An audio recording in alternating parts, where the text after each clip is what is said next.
Hey everyone, here at Cheri, your Dysgraphia consultant. I'm here with Jayson Davies of the OT Schoolhouse. Welcome, Jayson. How are you? Hello, I'm doing well. Thank you so much. Quarantined inside my house this weekend, but yeah, we're I think surviving. we're all quarantined. I think Basically, right? the entire country is quarantined at this point, aren't they? Yeah. Our schools officially shut down at about, or they gave us word that they were shutting down at about 1:30 on Friday, and so we still have to go to work on Monday, but the kids will not be there, so I don't know what that's going to look like. Hmm. Well, I was away, and I don't know the last verdict, but I got a report from the governor via phone that 2 weeks our schools are shut down. But because I'm cyber, I'm not sure exactly how that all works. But I know one of my cyber schools is not even offering classes over the next 2 weeks. So even affecting the cyber schools. Wow, that's interesting because I think a lot of the public schools are trying to figure out how to go cyber or Yes. virtual. And so, yeah, that's interesting. Okay. Yeah. Everyone's So, doing something different. yeah, everybody is. And that's the way it works. So, yeah. Enough of that. Enough of the local craziness. So Sure. when this finally gets broadcast, this whole thing will be over. But we're recording this when all the chaos for coronavirus went haywire, Yep. Right in the middle of it. right in the middle of it. So, yes. So tell me a little bit about how you got started as an occupational therapist and what it is that you're doing in addition to school-based therapy. All right, cool. Cool. Yeah, that's always an interesting one because everyone gets into OT a different way. And I feel like those stories are very unique, very personal, and tell a lot about a person. Personally, I got into OT because my sister was an OT, or is an OT, I should say. Oh, is she? She's about 6 years older than me, and she is a fieldwork coordinator now at a school site. But at the time when I was graduating high school, starting my community college experience, um, I was I started doing some volunteer work with her at a clinic where she worked, and that's kind of where I started to understand what OT is. And Mm-hmm. personally, I always wanted to help people in some way, and so of course OT fits right into that. Sure I does. actually went to school and was trying to debate or decide between OT and film school. Actually, I ended up getting a minor in film studies. Well, Um, that's cool. yeah. So it's something that I still use today now because along with being a school-based OT, I do have a podcast called the OT Schoolhouse Podcast, as well as the OT Schoolhouse website and blog, where I do get to edit my own podcast and get to do things like what we're doing today, Zoom calls and figuring out how to do all that. So it's really fun. I like it because, like I said, I get to kind of use that experience that I grew up with Mm-hmm. on the film side a little bit. So ultimately, of course, I chose OT, and now I'm a school-based OT and have been doing the OT Schoolhouse website for 2.5 years now, about. So Wow. it's been really cool. Yeah, it's been a good ride, and um, I just love connecting with people. And so the podcast has really helped me do that. I mean, of course, that's how you and I connected, Mm-hmm. and that's how I've connected with so many other OTs, not only in the United States but around the world. So it's pretty Yeah. cool. I believe you and I connected last April, and About a year. you interviewed me back in the beginning of May, and the podcast that I'm on your podcast is 32, I think is 32? my That sounds number. right. Yeah. And it went live the end of May. So it's like 10 months, and now we're reversing those roles. Yeah. And if you'd like to listen to that, that's otschoolhouse.com/episode 32. It's pretty Thank simple. you. I'm Thank sure you. you'll throw a link in there. Yeah, I will. I will definitely. And when you and I talked at one point, it was one of the most popular episodes that you had running. I don't know how it is now, but at one point you had told to me that it was one of the most popular, which blows my mind. Yeah. Those ones that I'm able to bring on a specialist tend to do really well. Mm-hmm. Some of the really big ones have been a sensory experts. Those ones, that, of course, do Mm-hmm. well with OTs. But dysgraphia right now, I think everyone has a question about. Everyone's trying to figure out what dysgraphia is and how they can support their students. And so, yeah, it totally makes sense that yours is doing really well. Some podcasts after the initial month, they start to fade in the numbers that people will download them and listen to them. But those ones that are very specialized, people tend to go back and re-listen to them, and even grab a notepad and take notes while they're listening to them. So, and yeah. that's great. And some of the podcasts that you have, episodes you have on there, you offer professional development. So tell the listeners about your professional development. Yeah, so any podcast is completely free to listen to, just like most podcasts that I know of are. I think there are some that you can pay to listen to. But anyways, the OT Schoolhouse Podcast, completely free to listen to. If you would like to earn a professional development component, then you purchase the PD opportunity through my website, otschoolhouse.com. No more than $20. And then when you do that, I send you a link with the instructions on how to take a quiz. And then once you take that quiz, I'm able to send you a certificate of completion due to you listening and showing that you actually learned something from the podcast. When you do purchase along with the link to the quiz, some of them come with various different resources. Some of them have the slides involved, or some of them have like little summary sheets that kind of break down what was talked about in the podcast. So it's a good way, because, a lot of us struggle to get to conferences. We struggle to sit down in front of a computer, but as school-based occupational therapists, we are often driving, and podcasting and listening to podcasts is so easy to do while driving. And so that's why I wanted to allow OTs to be able to earn some credits for doing what they do and driving and listening to podcasts. So that's great. I'm so glad that you're able to do that, because several years ago I was looking for OT podcasts and I could find none. And then just like that, they started popping up all over the place. And there's a lot of really good ones right now. Oh, definitely. But everybody I interview seems to like OT Schoolhouse Podcast. Thank you. Yeah. It's amazing. I had no idea what I was getting myself into 2.5 years ago. And now I almost hate it, but it feels like I'm a little OT celebrity sometimes when I go to conferences and stuff. And me kind of being an introvert, I kind of not try to point it out, but then someone says something and I'm outed. But I know how you feel. I'm an introvert as well. I don't like to get outed, but I have a feeling that that's going to start happening from my perspective as well. But I guess we won't get outed this March, because AOTA canceled the conference, which is really sad, but I understand why they did it. Yeah, it's unfortunate. I know I wasn't going to be able to make it this year because it's in Boston, but I think next year it's in San Diego, which is like my backyard. So you're going to have everybody asking to come and stay at your house. Oh, man. So sorry, everybody. Now you know he's outside San Diego. Oh, man. Anyway, so tell us a little bit about your caseload that you are servicing in the schools. A lot of occupational therapists are serving different populations within the school system. So what does that look like in your practice? Absolutely. So I am, just for general reference, I'm about 30 miles east of Los Angeles. So I'm in the suburbs of Los Angeles. And I do work for a school district. We have about 35 schools in our district, and we have 12 OTs, I think.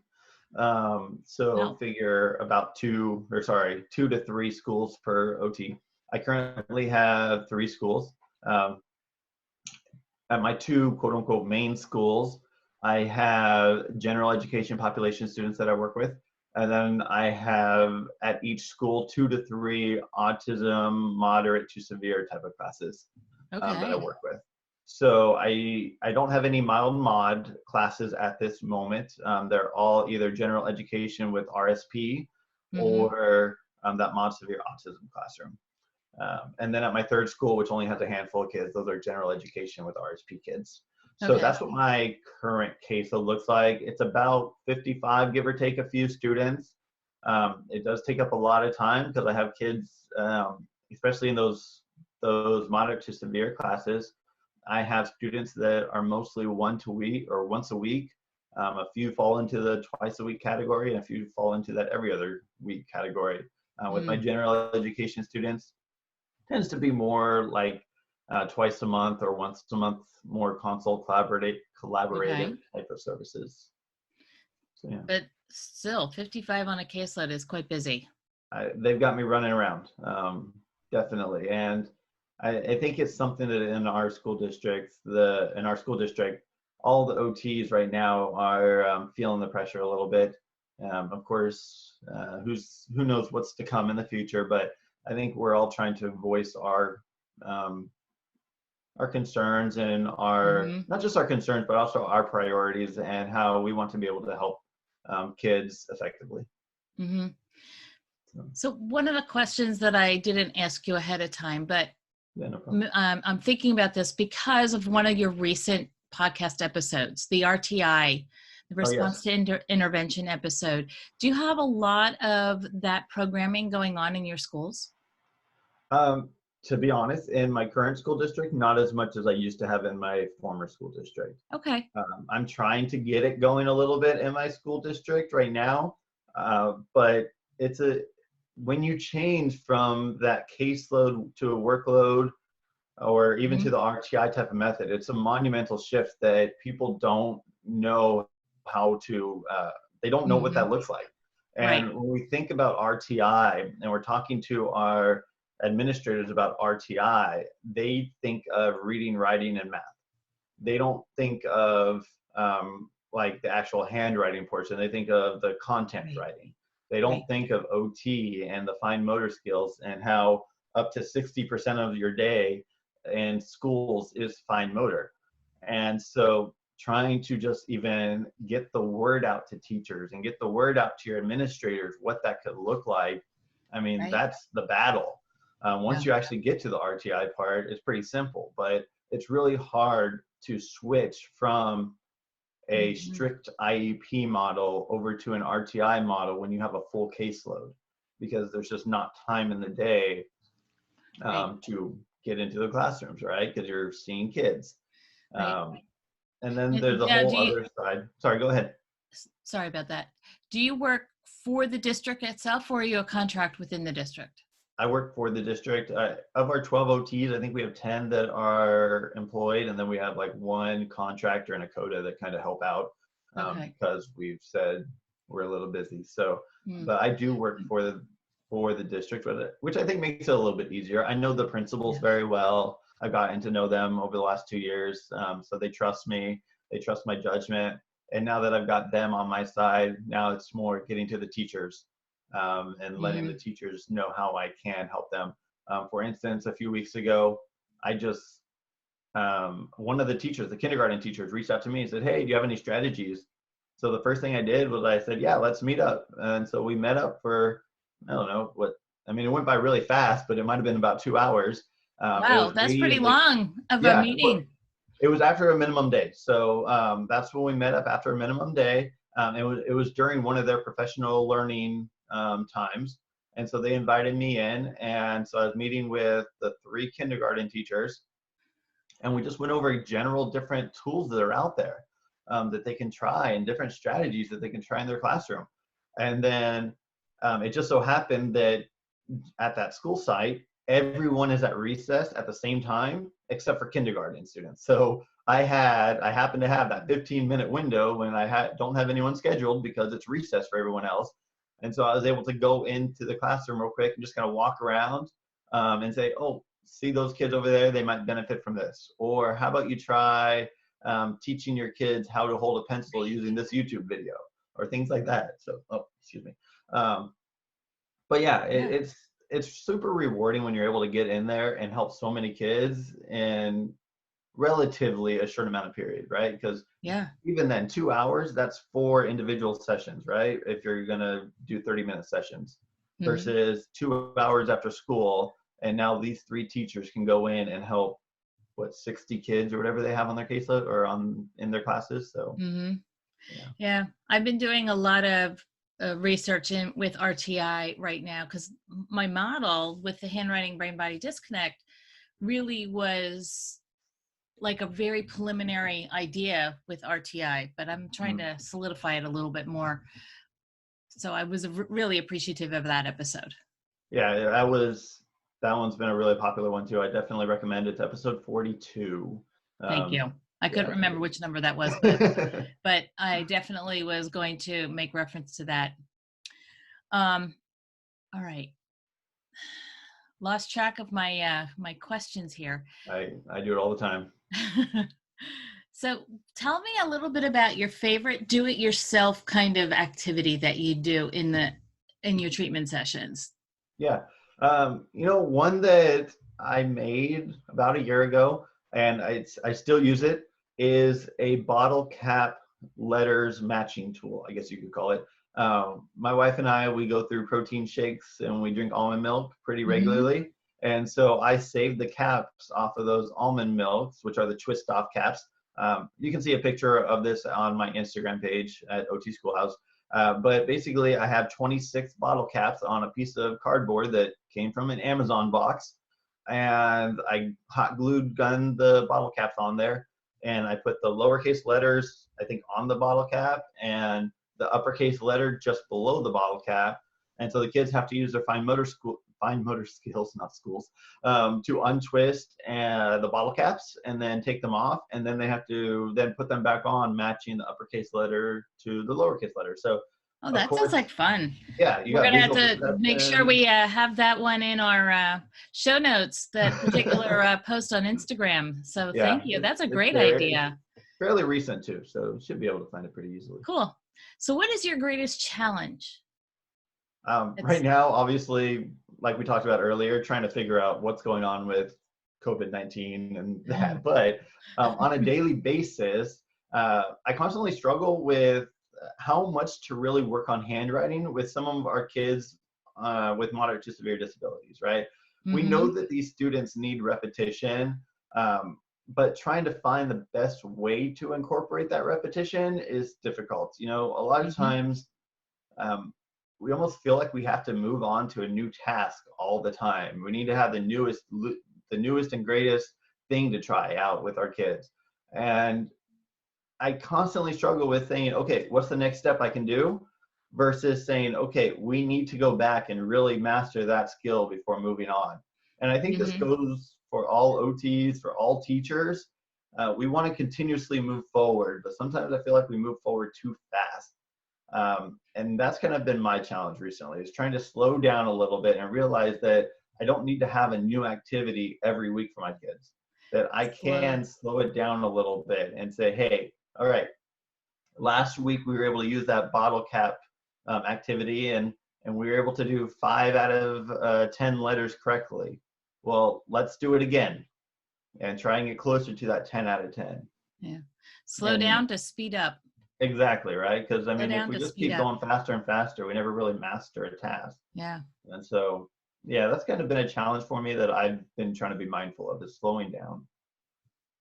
Okay.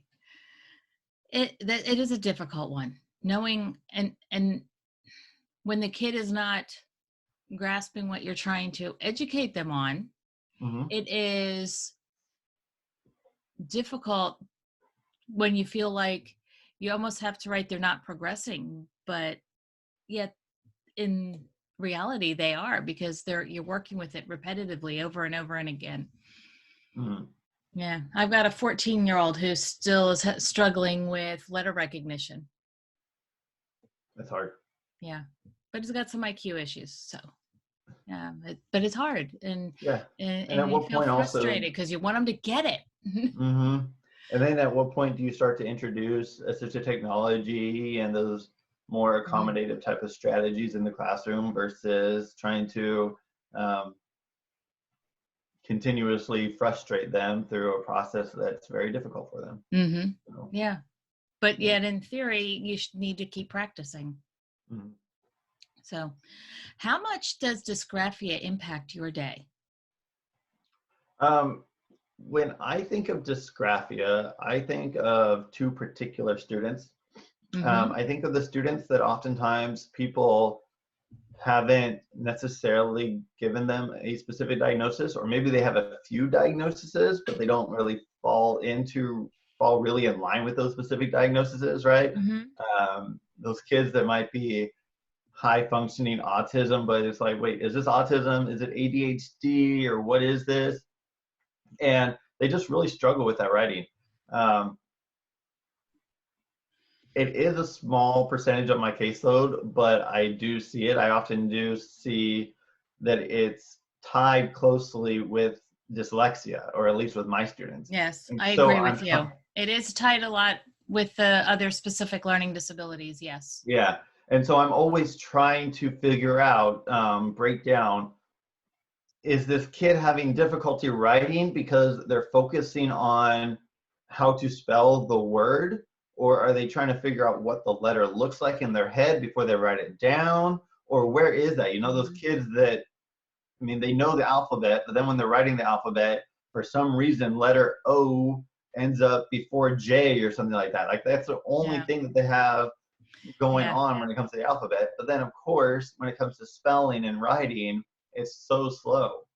And it takes them a long time. They get frustrated. They're asking you every single word. How do I spell my? How do I spell and? How do I spell blue? Like, these simple words for fourth graders. And it's tricky for them. Yeah. And so trying to figure out how we can help them. I personally think that for some kids, trying to figure out iPads or not necessarily iPads, but just speech to text, because a lot of these kids can talk like there's no tomorrow. They're so verbal, but they just can't get it down on paper. Some of them, though, have articulation issues, and it makes it much more difficult.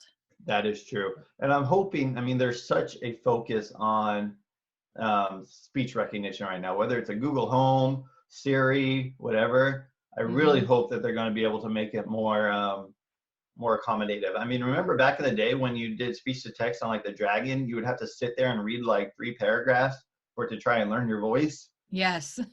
And now you take a Google out of the box and it's like, whatever you say, I can do.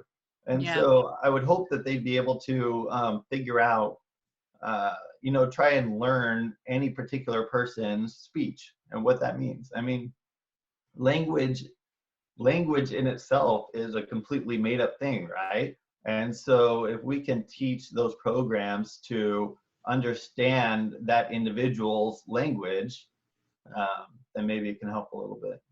Of course, we don't want to stop working on their language. That's of course the speech therapist is working on those things. But if we can try and make it easier on them, let's do it. Yeah, I'm finding a lot of memory issues along the way. Like we as occupational therapists have the whole sensory motor piece really secure.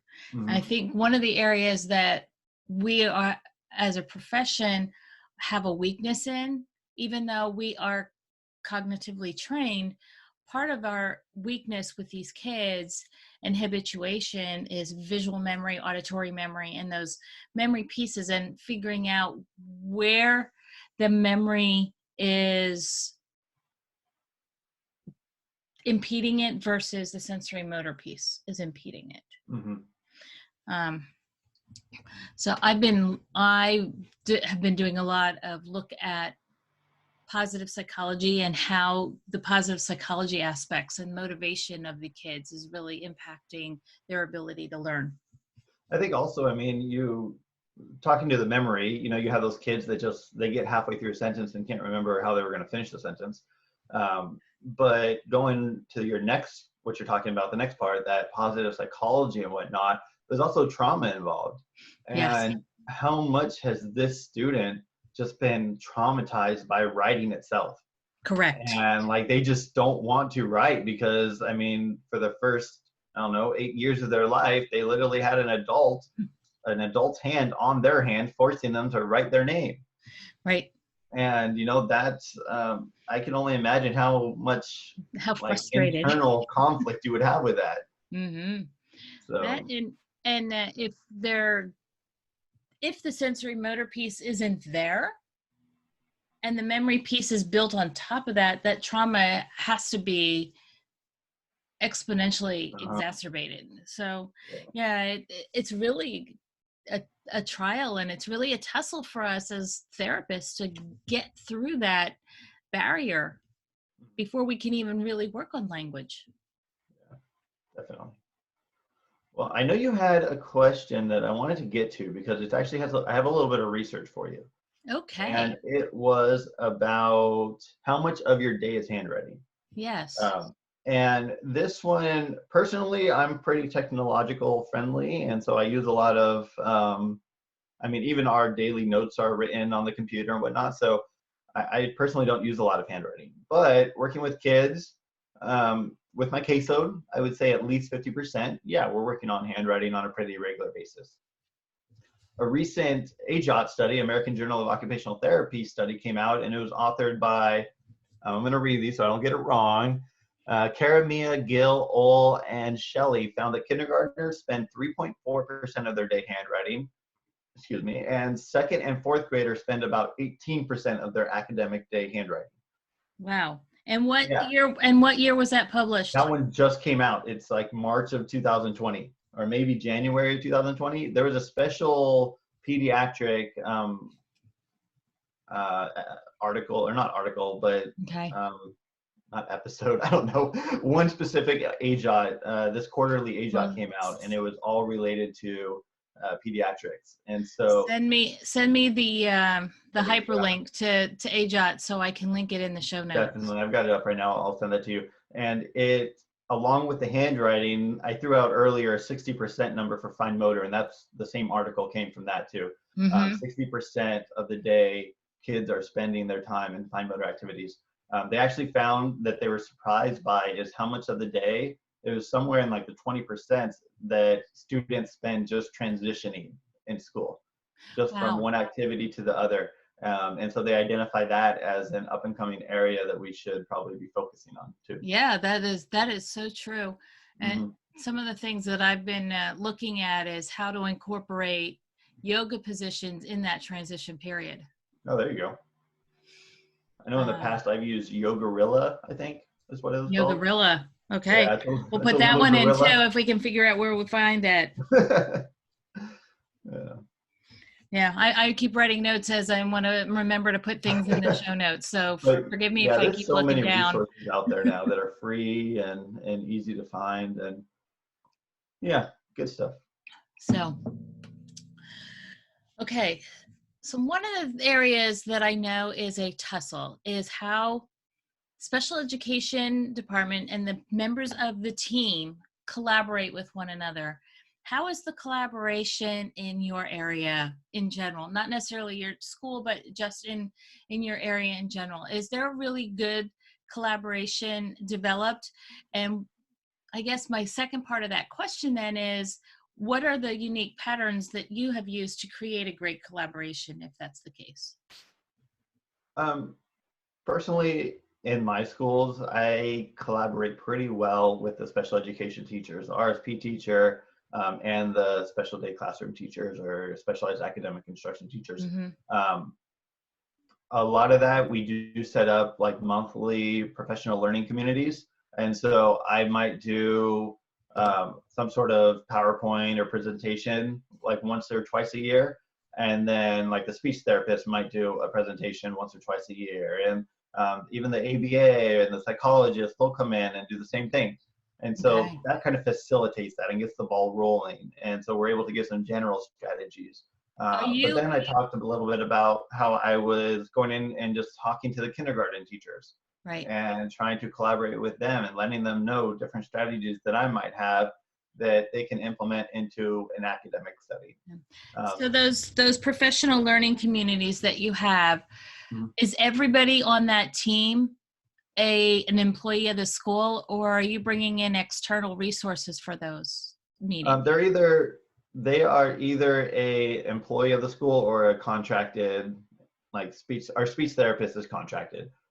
So she did that, but she's contracted with the school. She works with those kids. They haven't yet brought someone in like a professional development specialist or something like that, no. Okay. So they meet once a month? Yeah, about once a month. Every now and then it gets canceled because something crazy comes up, but it's generally about once a month. Yeah.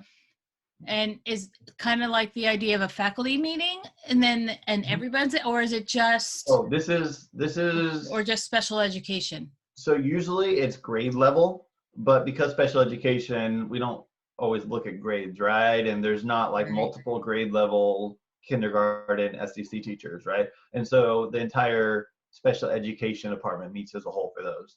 Okay. There is talk of trying to have us, especially the OT and the speech, specialists, try and do more of a whole school presentation, but that hasn't quite happened yet.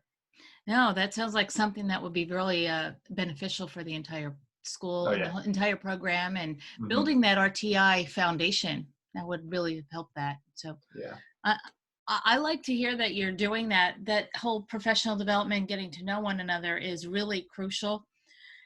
It's funny that you said that OT is the full-time staff and speech is the contract. Here in Pennsylvania, it's the opposite. Most of the OTs and PTs are contracts, and speech is the staff employee of the school district. So that That's was quite opposite of what I hear a lot around the country. that's actually what you're saying is pretty normal here too. But because of the shortage in speech therapists, I know it's a nationwide shortage, but in this district, they're trying to have more in-house speech therapists, but they just can't find enough. And I think part Hmm. of it is they make a little bit more money as a contracted therapist than they do for the school district. And so that's Okay. part of it, but they're trying to bring them in-house. Hmm. Yeah, it is what it is. So before we ask the last couple questions, is there anything Mhm. that you want to ask me? How do you distinguish the difference between, I don't even know how to ask this question, um, dysgraphia that sits on its own, per se, Hmm. versus dysgraphia that's coming from another disability? I Or, rely, I rely heavily on what the psychologists are reporting. So mhm, if they're finding that the child has an ADHD or an autism, and they're putting the handwriting difficulties, dysgraphia, on the level 2, I'm mhm, going with what they're saying. So I'm relying a lot on what the school psychologist or the neuropsychologist is reporting, based and then giving that feedback. So if we've got a kiddo that is under the specific learning disability category in the educational classifications, I'm going with they probably don't have a neurodiagnosis that's going along with it. However, you always have to think, oh, could something have been missed? So I'm really relying heavily on those other adjunct reports to mhm. support whether it's a true dysgraphia or a comorbid um, entity that's going alongside a neurodevelopmental in, Okay. piece. And with that, then I guess I could follow up is, are there specific areas or specific correlations in that psychologist report that you're looking for? Like, are you looking to see if visual processing versus visual motor, or? So one of the tools, one of the things that I'm looking at is skewed numbers. So if you're looking at the subtests and you're looking at these numbers are kind of all in line, they're kind of similar to one another, and you got one that's shooting off to the side. I'm going, oh, okay. So how does that functionally relate to the student? So one of the things that I am really strongly looking at is visual processing speed. Speed? Okay. That so if you look at the IQ reports and if you look at the visual processing speed, that is going to reflect how their visual perception is related in the classroom. Working memory, one of the things that I learned the hard way was working memory is auditory. It has nothing to do with visual Hmm. when in those reports. Yes, we have visual working memory yes, we have auditory working memory, but in those reports, the two differences that I really am looking at, like I target those first to see how they are in relationship to everybody else, is visual processing speed and working memory. And I just want to emphasize again that working memory in those assessments, they are assessing auditory memory. Okay. So you'd have to ask for a specific or conduct your own. Yeah, they are part of the Whisk and the Wyatt and the Woodcock Johnson and those pieces, but we don't always have the availability of those results when we're doing an OT eval. They come later, but I make sure I go back through the reports and go, wait a minute, this doesn't make any sense. Maybe I need to look at this a little closer. And unfortunately, after the evaluation report is closed, we can't really open up and do more standardized assessments, but we can do some informal assessments to help with the different areas of functional performance. Okay, cool.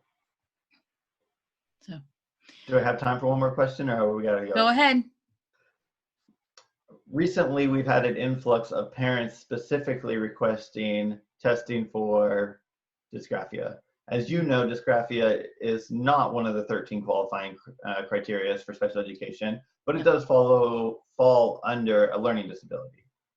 With that said, if a parent does ask specifically for dysgraphia testing, does your district do anything different when it comes to testing? Do they automatically include you in that testing, or is it again just the psychologist doing a pretty basic learning specific learning disability testing? I think it depends on how the mom words the request for evaluation a lot of times.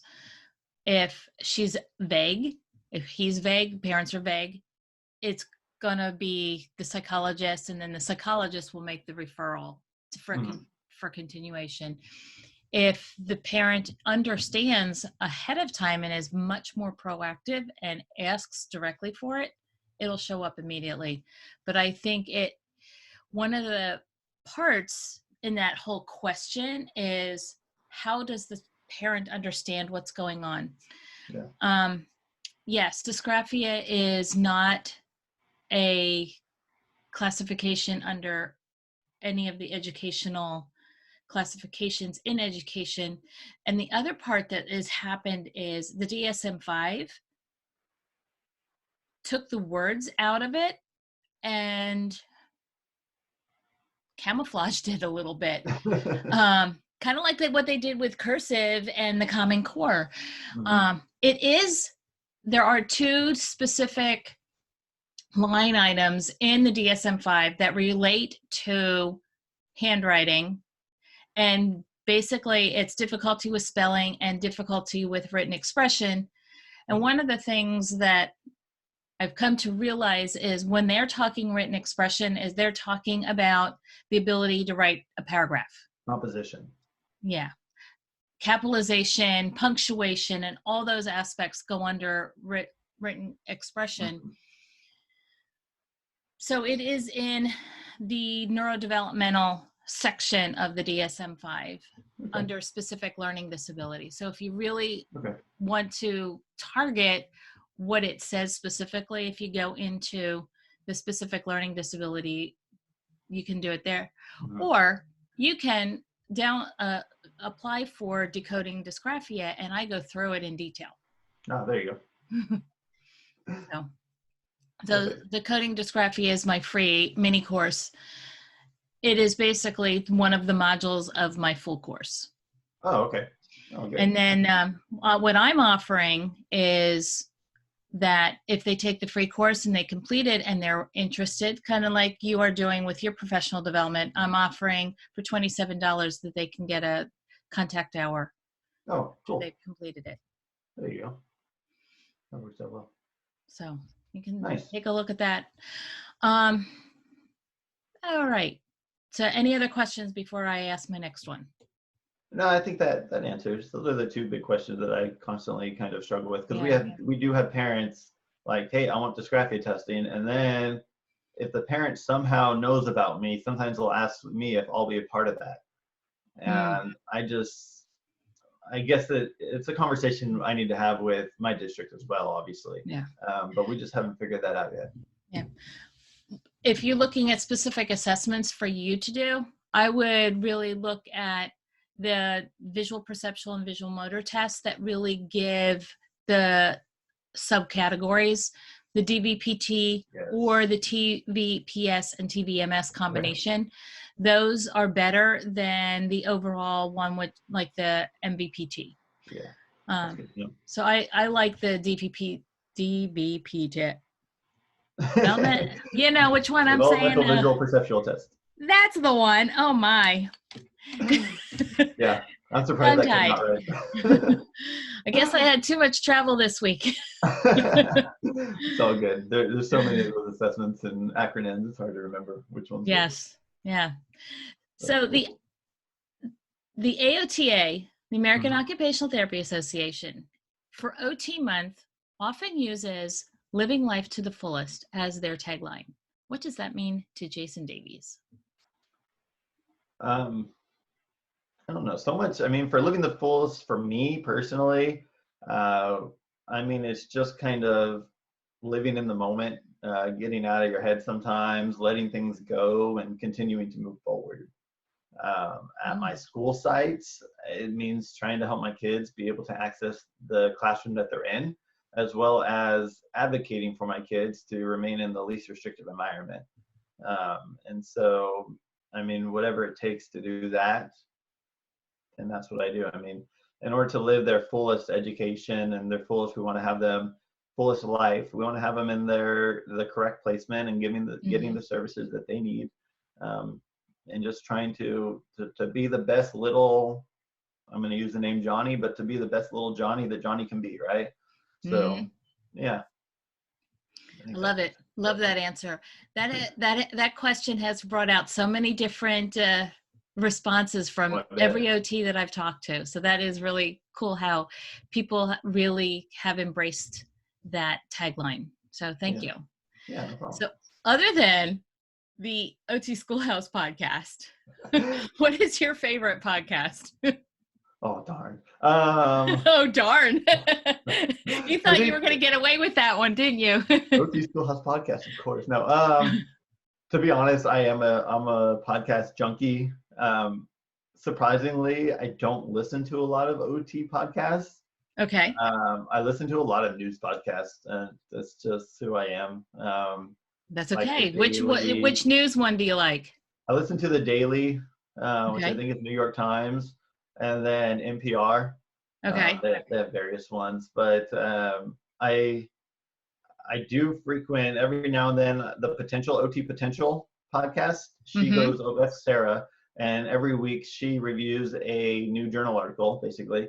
And so if it's pediatric based in any way, I am definitely listening to that. And then the same thing kind of goes for the other podcasts like OT for Life, Occupied, Milestones. If there's something that if the title gets me and it's something related to pediatric or school-based, those are ones that I keep track of. I'm the same way with the OT podcast. I'm a marketing junkie.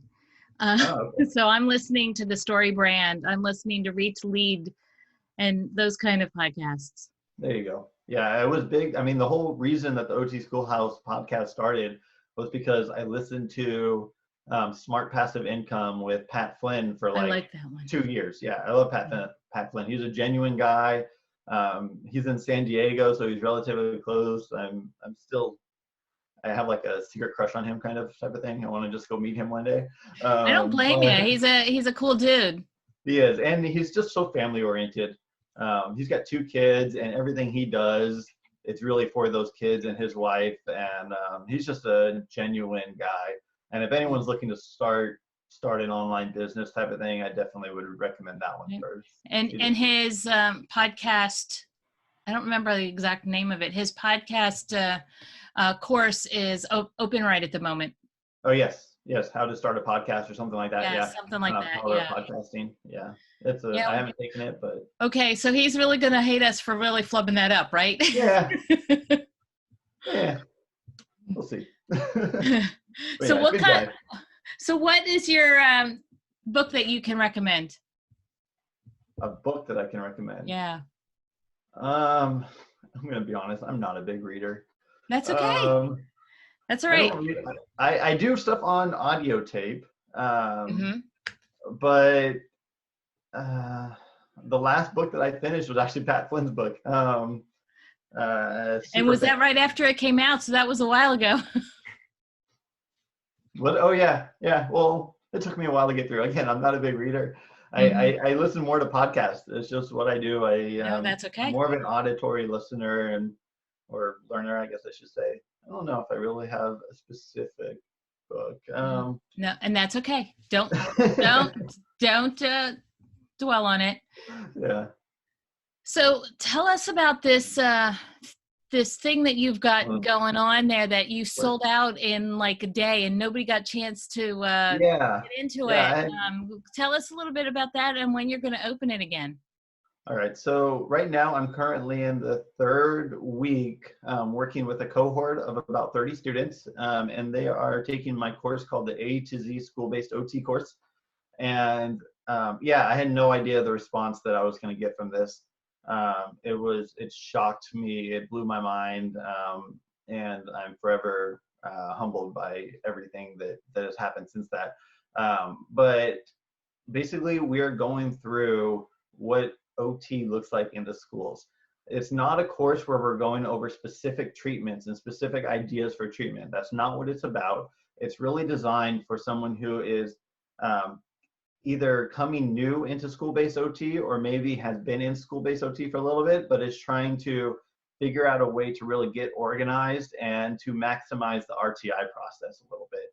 And so we're going through what school-based OT is. We're going through what RtI is, the 3 tiers of RtI and how you can get yourself into that.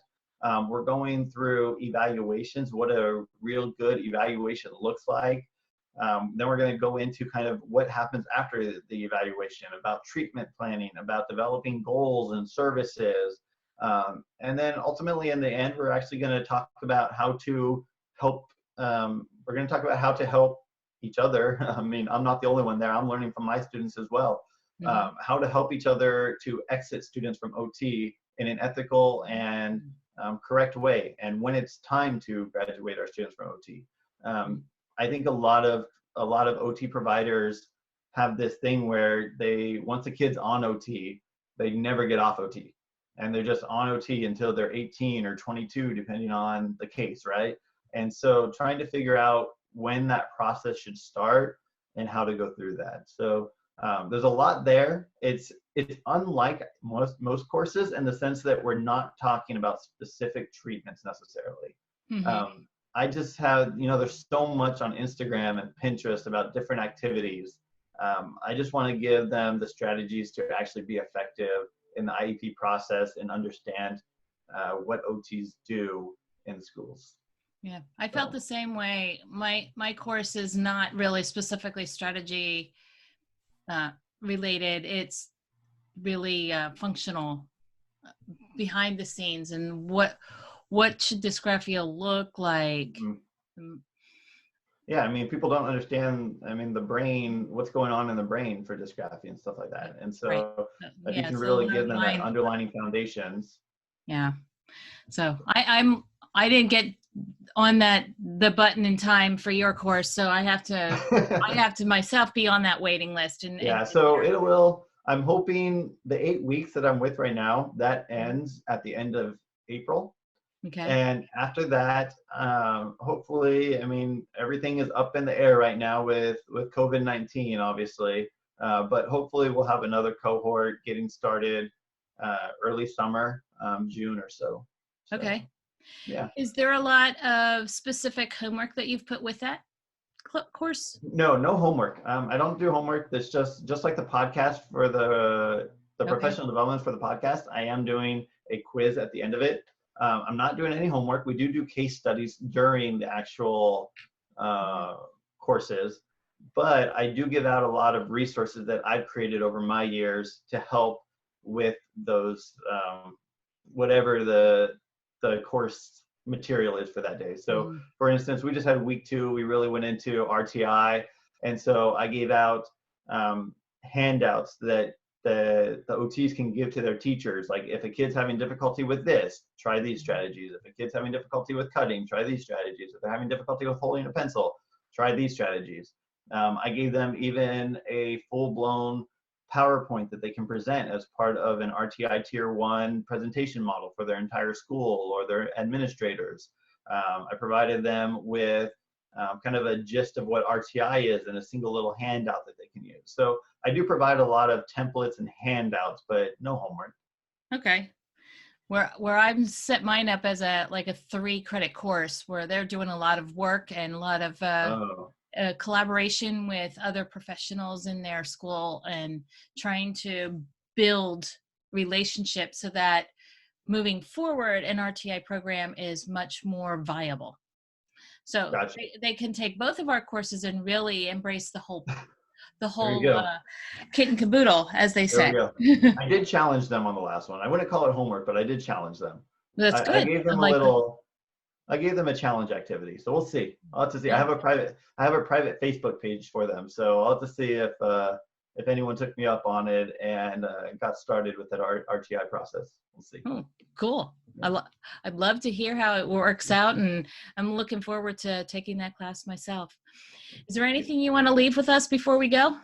I guess I'll just say at otschoolhouse.com, this kind of relates to dysgraphia I'm going to try and put this up here. This is a paper I have created, and you can get it completely for free along with its 8 siblings. I created this paper called Grace-Based Paper, and you can get it completely for free when you sign up for my email list at otschoolhouse.com. And it's paper that is designed to grow with the student.